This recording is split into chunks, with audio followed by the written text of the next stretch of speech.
جو تمہارا ہے وہ تم سے کوئی چھین کر نہیں لے جا سکتا۔ تمہارے نصیب کا نوالا کسی دوسرے کے ہاتھ میں نہیں جا سکتا۔ جس کے لیے تم کوشش کرتے ہو، روتے ہو، تڑپتے ہو اور دعائیں کرتے ہو، پھر ان دعاؤں کے آگے نصیب کا لکھا بھی فتح نہیں پا سکتے۔ بس اللہ پر یقین رکھو، وہ تمہاری دعائیں ضرور سنے گا۔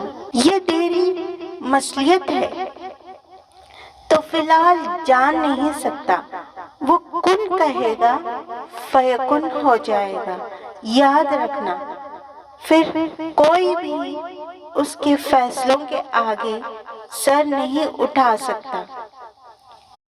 انشاءاللہ، بے شک اگر ہم اس بات کو تسلیم کر لینا کہ جو ہمارے نصیب میں ہے وہ ہم سے کوئی چھین نہیں سکتا، تو یہ آدھی الجھنیں، پریشانیاں سلجھا جائیں گی، کیونکہ کسی دوسرے کا نصیب اللہ کسی کو نہیں دیتا، اور جو ہمارے لیے بہتر نہیں وہ نہیں مل سکتا۔